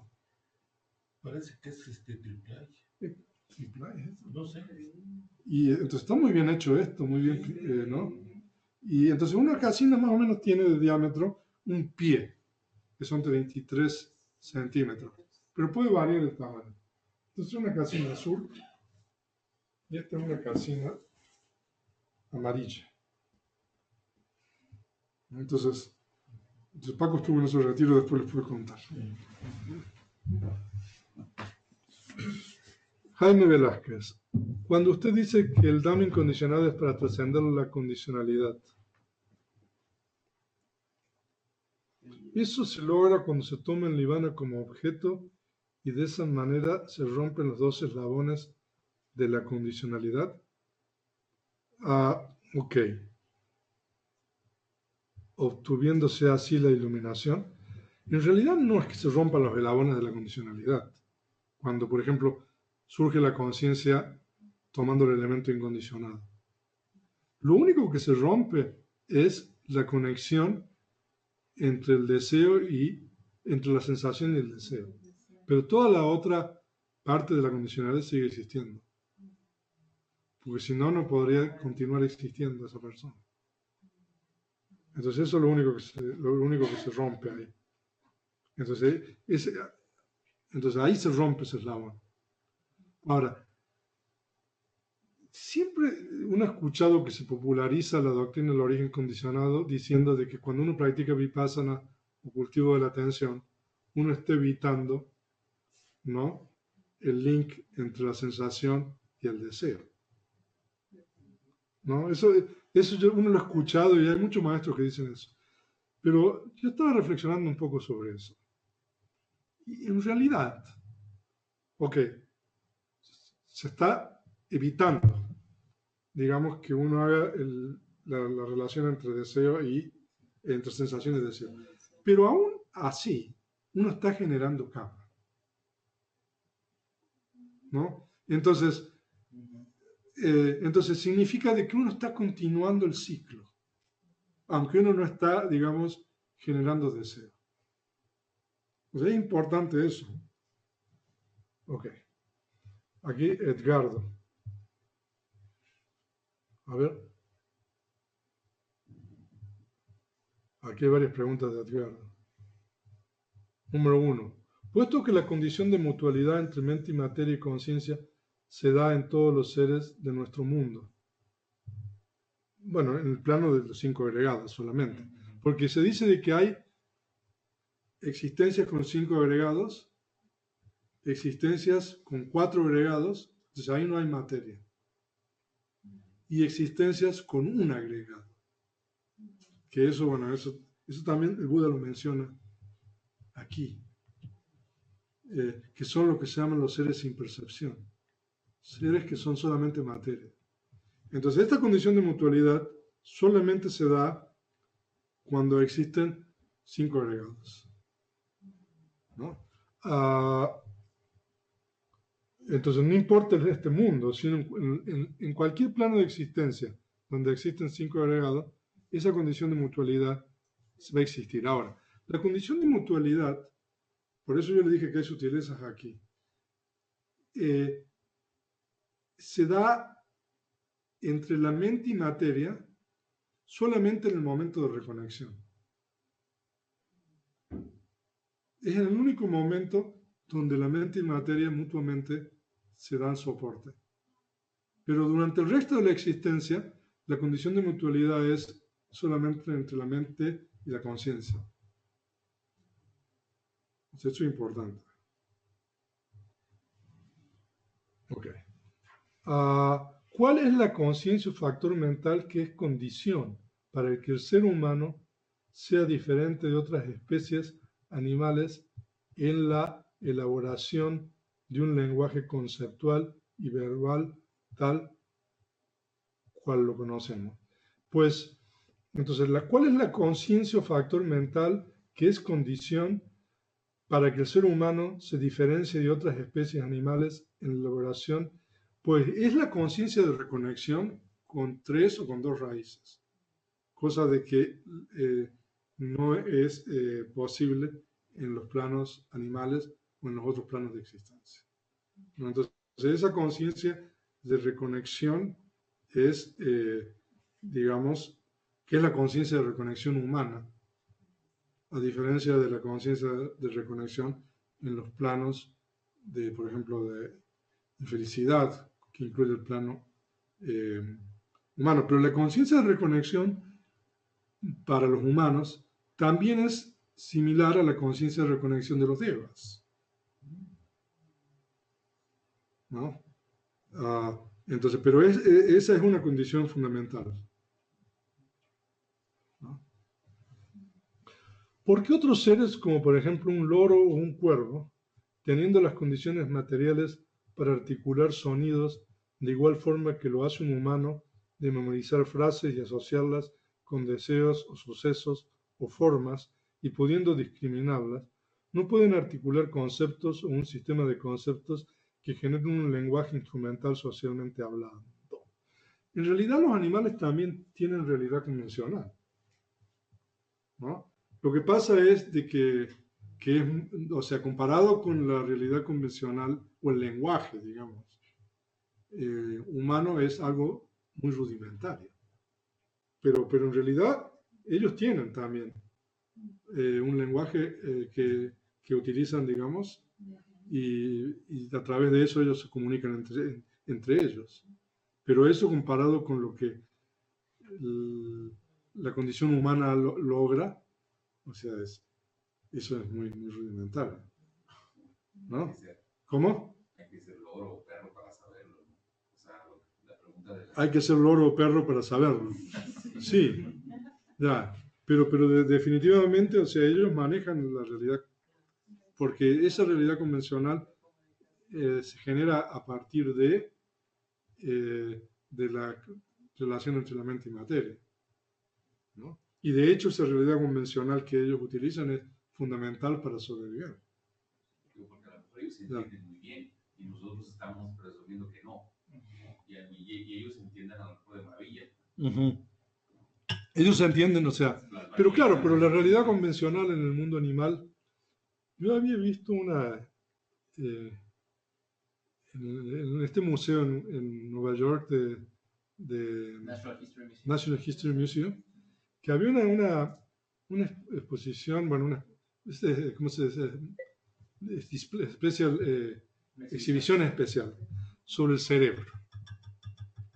Y un poco la pregunta que se hacían ahí era, ¿qué es lo que hacía, digamos, el ser humano diferente a otras especies? ¿No? Entonces, ¿por qué, digamos, los humanos éramos tan peculiares? Entonces la pregunta normalmente se dice, bueno, porque el cerebro humano es más grande, pero en realidad aparentemente no es así. ¿Cómo? Sí, pero también incluso la relación del cerebro con la materia y todo. Entonces, bueno, entonces se descartaban todas esas. Entonces, un poco, o sea, entonces ya reduciendo, digamos, hasta el final se llegaba un poco a la conclusión, bueno, la única cosa que los humanos tenemos diferente es el arte. No sé, la música y todo lo demás. Pero bueno, pero ahí, a ver, usted que es antropólogo, diga algo. ¿No? Pero bueno, pero para resumir esto, entonces, pero decía, bueno, pero hay pájaros que realmente es como si cantaran, o incluso las ballenas ¿no? Y todo lo demás. Entonces todo se quedaba ahí en una cuestión ahí de ambigüedad, ¿no? Y bueno, de acuerdo con la enseñanza del Buda, entonces existe la realidad convencional en seres, digamos, que tienen una reconexión que no es tan buena como la humana, ¿no? Entonces nosotros podríamos decir que nosotros los seres humanos hemos alcanzado, cada vez alcanzamos más maestría en la cuestión de la realidad convencional. Y la ciencia, por ejemplo, es un ejemplo de eso. Yo, cuando usted vino, empezamos a estudiar Abhidhamma, que yo le pregunté a usted, ¿cuántos años tiene la antropología? Entonces usted me decía que en el siglo pasado no existía, ¿no? Así es. ¿Y ahora cuántas ramas de antropología hay? 15, más 20. Bueno, mañana vamos a tocar sobre eso. Sí. Yo tengo una pregunta ahorita tocando pues, este aspecto de la evolución de los reinos. Ahorita que estamos haciendo la comparación entre el ser humano y ciertos animales, yo escuché que el ser humano o la materia en este plano o en este planeta ha evolucionado al grado o al nivel del ser humano, al llegar al final al ser humano como el ser más evolucionado sobre la Tierra, y que en esta etapa de existencia lo que está evolucionando ahora es la conciencia. ¿Cómo explicar esto? O sea, yo creo que eso, o sea, a nivel de realidad convencional, se puede decir que es cierto, ¿no? Que cada vez nosotros, los seres humanos, tenemos más acceso al conocimiento, a la información y conocemos más. Ahora, a nivel de realidad convencional, yo creo que eso se puede afirmar que es así, ¿no? Ahora, que eso realmente sea bueno, o sea, hacer un juicio de valor y todo lo demás, entonces ya es diferente. Pero hay una evolución, definitivamente, en el conocimiento humano de tantas cosas, ¿no? Mañana vamos a tocar un poco eso, ¿no? Porque no me quería meter en toda esa parte, ¿no? Porque es un poco todo el paradigma budista. ¿Qué es lo que se desprende de todo esto? ¿No? Y por ejemplo, una de las cosas que uno observa en base a este paradigma es que la metodología de acumulación de conocimiento, ¿no? Es como si nosotros los seres humanos, hubiéramos aprendido una forma, ¿no? De adquirir conocimiento y de acumular. Por eso la pregunta esa que le hacía él. Ahora hay cuántas ramas de antropología y antes no existía, ¿no? Entonces, es una metodología de adquisición de conocimiento a través de la realidad convencional, ¿no? Y cada vez es más especializado todo, ¿no? Entonces, claro, ahora con las computadoras y todo, entonces nosotros podemos a lo mejor abarcar más conocimiento, pero cada vez tenemos que especializarnos más y más y más. Entonces, ¿hasta qué punto ese paradigma no es un paradigma, digamos, bueno, digamos? ¿No se puede mejorar ese paradigma? Bueno, esa pregunta la vamos a hacer. Yo tengo una pregunta. Durante la meditación, usted nos decía que nosotros podíamos evaluar nuestro progreso en la práctica cada vez que nosotros regresáramos a la respiración. ¿Es correcto? O sea, cada vez que la mente divagara o cada vez que se fuera con algún objeto mental o alguna sensación corporal, mientras más regresábamos y estuviéramos con la atención a la respiración, significa que estábamos en el momento presente. Y dijéramos que nos alejamos de la realidad convencional, o en los engaños de la realidad convencional por estar aquí enfocados aquí en el ahora, en el momento presente. Entonces, y es una pregunta con maña, porque no es posible también utilizar la realidad convencional en forma deliberada para trascender las creencias erróneas derivadas de la misma realidad convencional. Y yo pondría como ejemplo, por ejemplo, la práctica de la compasión. Porque, ¿qué hace la compasión? Como en el budismo mahayana, por ejemplo, donde ahí es ayudar a los demás a librarse del sufrimiento como una práctica para liberarse de la noción del yo, y en donde yo antepongo primero al otro antes que yo yo lo veo así como una forma de desenmarañar la creencia del ser con S minúscula, porque no existe tal ser. Correcto. Entonces, al ver yo por los demás, al hacer algo por los demás, así estoy en una forma consciente y deliberada. Negándose a sí mismo. Perdón, más que negándome es trascendiendo esa noción de que existe un yo. Un yo al que tengo que procurar, al que tengo yo que beneficiar, al que tengo yo que ver. Si antepongo los demás, entonces sería como una manera dijéramos, complementaria, además de la práctica y además del estudio, la práctica de la compasión. Ya, me parece que está bien, pero entendiendo la compasión como, o sea, trabajar desinteresadamente, digamos, para ayudar a los demás de cualquier manera. No, porque, o sea, sin tratar de sacar un provecho personal para uno mismo, ¿no? O sea, que a mí me parece que esa es una estrategia también válida, que se puede seguir. O sea, me parece bien, sí. O sea, pero en última instancia, la noción del yo se va a tener que eliminar a través de la sabiduría. ¿No? Porque, bueno, pero es cierto, la sabiduría y la compasión. Volvemos de nuevo a las dos cosas del budismo. Sí, el budismo es ¿no? que se utiliza el símil de que son las dos aves, dos alas de un ave, ¿no? De un ave. La sabiduría y la compasión. Exacto. Si falta una, pues no puede volar. Exacto. Pero bueno, yo nada más quería comentar algo, porque era algo que íbamos platicando cuando llegamos él y yo al templo, que yo practico ese tipo de budismo orientado como a los pasos del bodhisattva y demás, que es compasión por otros, meramente. Pero lo que yo quería comentar es que, al menos a mí como me lo han enseñado, al templo al que voy y demás, no utilizas la compasión para deshacerte del yo. O sea, no es que utilices la realidad convencional para deshacerte de la realidad convencional. Es porque comprendes la realidad última, de que la vida es sufrimiento, la primera claro, verdad, por supuesto, sí. Por lo cual sientes compasión. O sea, que tendrías otra vez que comprender primero la realidad última para poder realmente ser compasivo.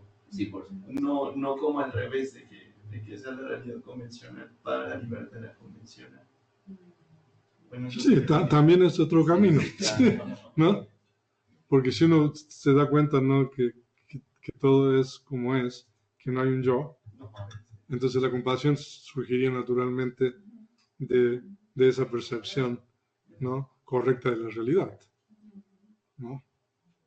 O sea, no sé, ¿alguien quiere decir algo más?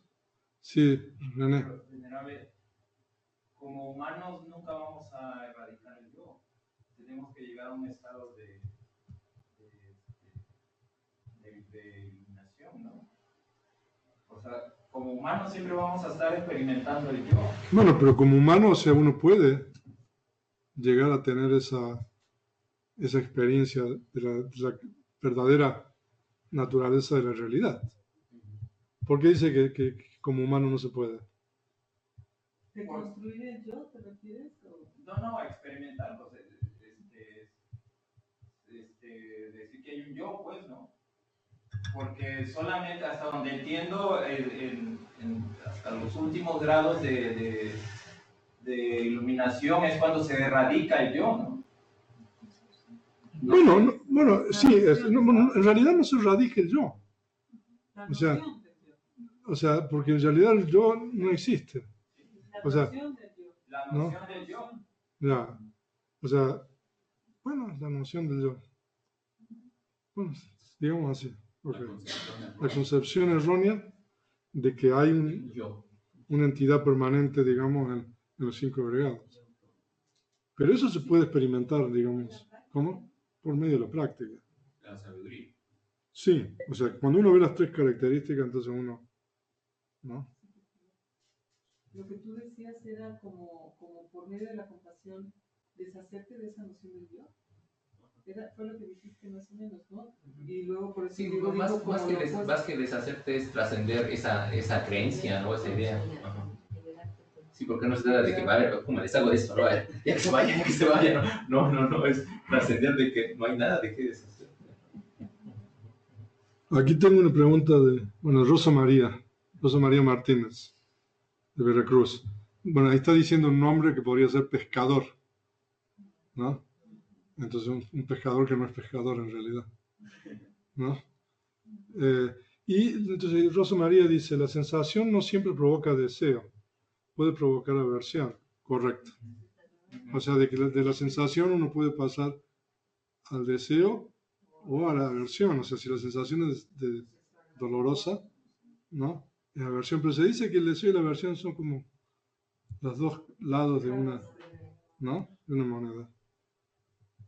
A ver. ¿Se pueden experimentar al mismo tiempo? ¿O es uno o el otro? A ver, acá está diciendo Juan Martín Valentinuzzi, de Argentina. El yo es como el gerente general para transitar la realidad convencional. El gerente general para transitar la realidad convencional. O sea, de que cuando hay realidad convencional, entonces uno...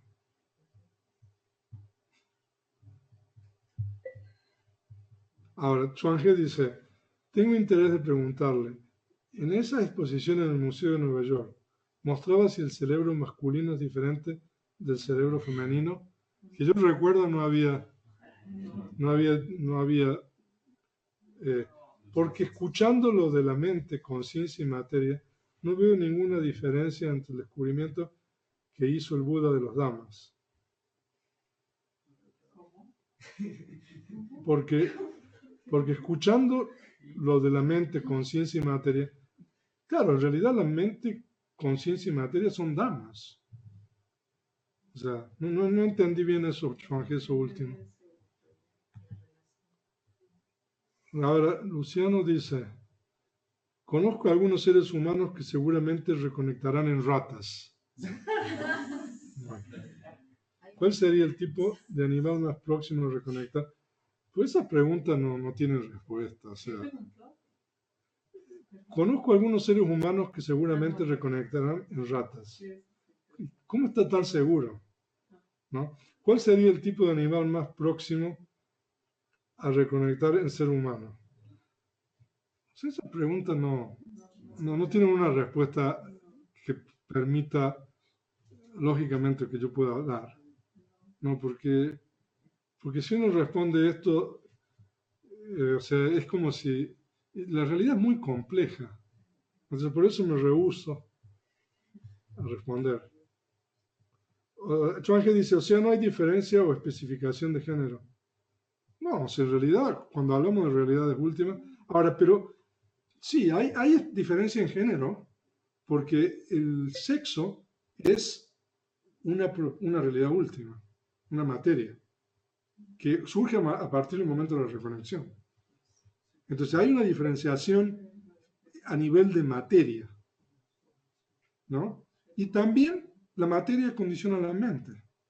Entonces se dice de que, por ejemplo, entonces, ciertos modos son generalmente femeninos o masculinos, generalmente, ¿no?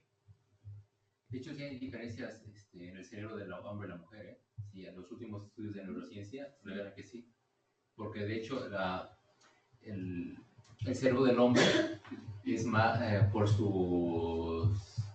la cantidad de cerebro, etcétera, produce más testosterona. O sea, es más proclive a que produzca testosterona, que es una hormona masculina, que la progesterona, que es de la hormona femenina. Ajá. O sea, sí hay una diferencia. Ajá. También hay algunos estudios que ven que las niñas desarrollan cierto hemisferio más y los niños otro, ¿no? Y que son más hábiles, por ejemplo, las mujeres, las niñas, ¿no? En el lenguaje lo desarrollan más rápido. Y los niños desarrollan más rápido la parte motriz. Yo al respecto quisiera decir algo que tiene que ver con la realidad convencional. Bueno, yo ahorita estudio antropología, pero antes de eso estaba estudiando neurociencias. Y una de las razones por las que me salí de las neurociencias, yo estudiaba neuropsicología, es porque sí, hoy en día decimos es que son diferentes. Y las niñas desarrollan primero el lenguaje, tienen más capacidad de lenguaje y demás.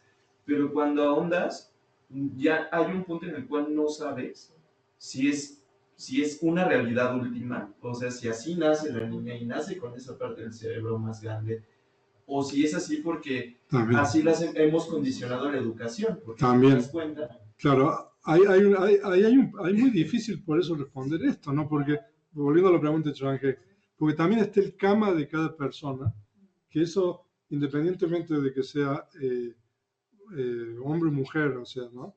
O sea, hay gente que tiene ciertas predisposiciones kámicas, entonces, y eso independientemente de que sea hombre o mujer. Y después está lo que usted dice, la realidad convencional, toda la cuestión de la educación que la persona esta recibe.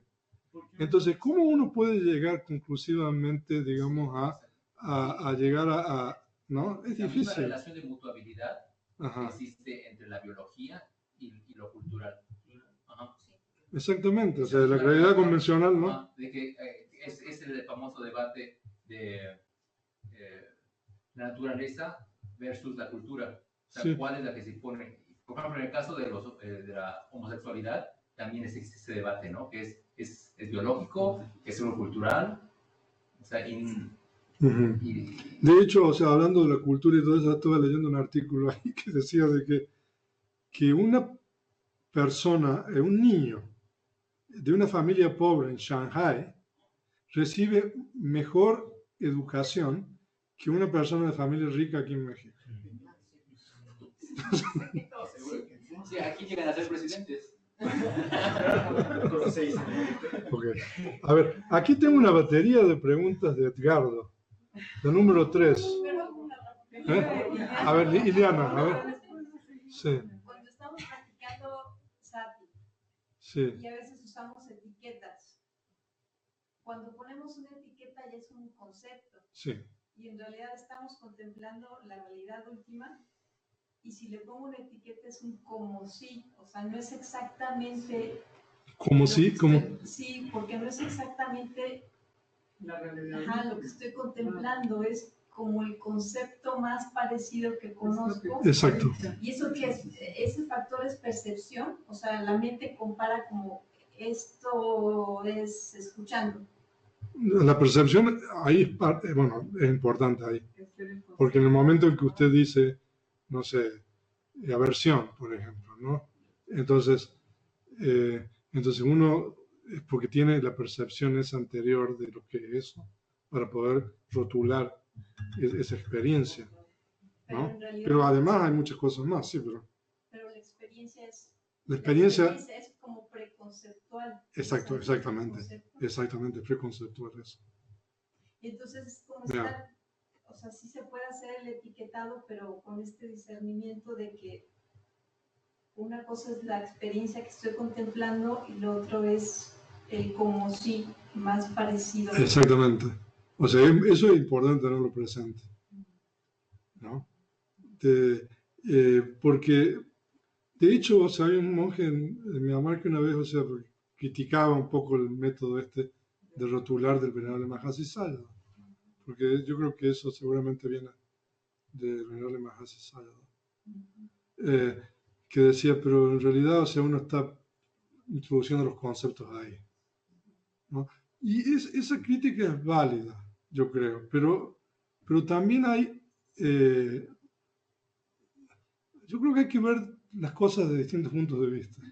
Y yo creo que es útil para mucha gente, porque hacer anotaciones mentales a uno le da una precisión, ¿no? Y es como si uno, bueno, tiene más control, ¿no? En última instancia uno tiene que a lo mejor dejar ir eso. Pero cuando uno tiene una mente muy dispersa y todo eso, yo creo que seguramente ustedes van a estar de acuerdo, ¿no? Que hacer anotaciones mentales es algo que ayuda a la mente a concentrar. A ver, bueno, entonces volviendo a la batería de preguntas aquí, a ver, ¿cuál sería la conciencia o el factor que hace que el humano pueda elaborar los sonidos como una experiencia productiva y progresiva?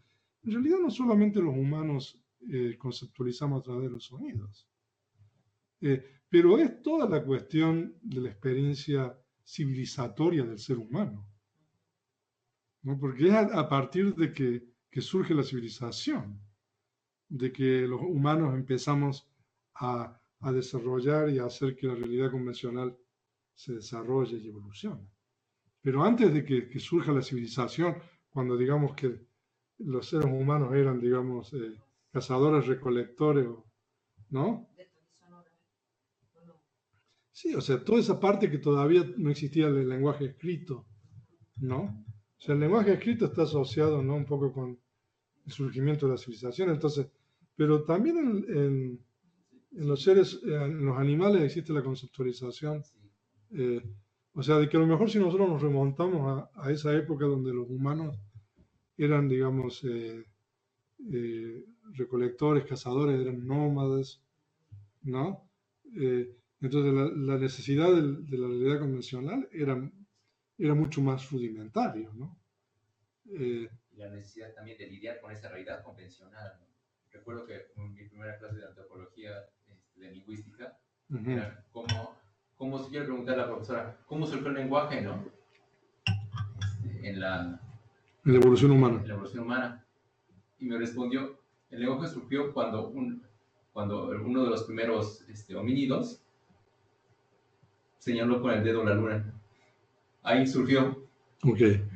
Señalando algo, ¿no? Indicando algo. Que ese señalamiento, su dedo no representaba la luna, pero estaba evocando la luna, ¿no? Okay. Pero de hecho sabemos que hasta hace aproximadamente 2000 años el humano empezó a hablar en futuro y en pasado. O sea, el pretérito y el... Pero bueno, pero eso ya viene del Pali mucho antes. No.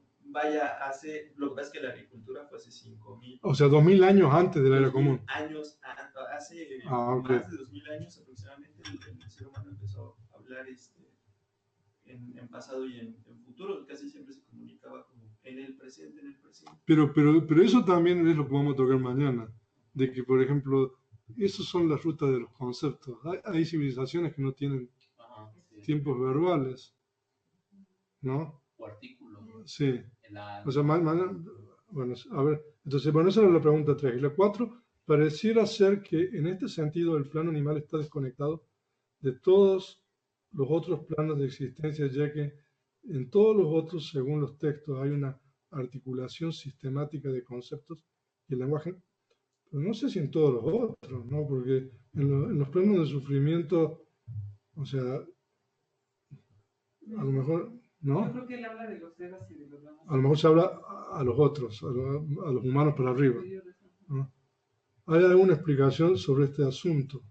Parecía ser que en este sentido el plano animal está desconectado de todos los otros planos de existencia, ya que todos los otros, según los textos, a ver, ¿me puede dar la referencia? Hay una articulación sistemática de conceptos y el lenguaje.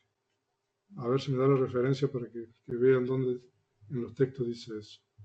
Perdón por preguntar tanto, pero el Buda dice que si preguntamos mucho podemos tener una reconexión más inteligente. Algo que me hace falta. Está bien. Eso dice el Buda. En el libro Abhidhamma en la vida cotidiana hay relatos de historia donde los seres dialogan igual que los humanos. Es decir, parece que el único plano que no se organiza y evoluciona por medio del lenguaje es el plano animal no humano. Bueno, pero esas historias yo creo que también hay que tomarlas, ¿no? O sea, no sé hasta qué punto uno tiene que tomar esas historias como reales, ¿no? Pero el plano animal, o sea, tiene conceptualización el lenguaje. O sea, eso tenemos que, o sea, desde ya, o sea, ¿no? Ahora también es como dice Oscar, ¿no? De que también, o sea, el lenguaje ha evolucionado de acuerdo a las necesidades de la civilización humana, ¿no? Entonces los animales, ¿qué nivel de conceptualización necesitan? ¿No? ¿Qué tipo de animal estamos hablando? ¿Domesticados o no domesticados? En el libro Abhidhamma en la vida cotidiana hay relatos de historia donde los seres... Claro, o sea, el problema de que los animales domesticados, ¿cómo se pueden organizar, por ejemplo? Si están en continua dependencia de los humanos desde que nacen hasta que mueren, ¿no? A lo mejor es diferente, no sé, los lobos, que viven, digamos, en la estepa o en los bosques y todo lo demás, que son animales salvajes. Entonces ahí existe esa posibilidad, ¿no? Pero también eso está limitado por la necesidad de la sobrevivencia, ¿no? Entonces, la utilización de la realidad convencional yo creo que es muy rudimentaria por esa razón, ¿no? Como era la realidad convencional humana hace 5.000 años, o 10.000 años, o hace 15.000 años. En la vida más cotidiana hay relatos de historias donde los seres infernales dialogan igual que los humanos. Es decir, parece que el único plano que no se organiza y evoluciona por medio del lenguaje es el plano animal. Pues esas historias también hay que tomarlas, ¿no? Como analogías, bueno, o sea, ¿no? Ok. A ver, Chuange. Por eso habla de la que no hay diferencia o especificación de género. Pero eso es un impedimento para el género femenino en convertirse en Buda. En realidad, o sea, descubrir las verdades últimas. No, o sea, no hay impedimento para alcanzar el estado de Arahant, el género, de acuerdo con el budismo. Pero se dice de que un Buda puede ser solamente hombre. Ahora, eso dicen los textos. O sea, pero no me critiquen a mí, ¿eh? Ahora, Juan Martín Valentino, si existe información acerca de la realidad convencional de los otros planos de existencia, pues tendría que investigar un poco sobre eso. ¿Existe información acerca de la realidad convencional de los otros planos de existencia? Ahora, o sea, eso es un tema de investigación. Muchas de estas preguntas, o sea, son para hacer una disertación de doctorado, ¿no? Y me la están haciendo, me están bombardeando a mí. ¿Cómo? Ahora que hagan el doctorado en el... Ahora que lo habrá. Bueno, ya no hay más preguntas aquí. No sé si es algo. Eso, cuando usted habló de las últimas dos láminas, de que se sentía usted como que había un eslabón perdido ahí, de por qué se aparecían esas... Las 7 estaciones de la conciencia. Las 7 conciencias y y las 8 emancipaciones. O sea, que como no encontraba una conexión con el gran discurso del origen. ¿No será que la incorporación de eso es porque, mucho para poder entender, tener comprensión clara sobre el gran discurso, a lo mejor usted tiene que alcanzar ciertos niveles meditativos? Pues, eso es eso es un buen punto. No se puede entenderlo si no tiene un cierto experiencia meditativa. Exacto. Eso es, con relación a las 8 emancipaciones, yo creo que es muy pertinente lo que usted dice. Pero las 7 estaciones de la conciencia, o sea, eso ya es, no sé. Pero bueno, pero también eso es para investigar, ¿no?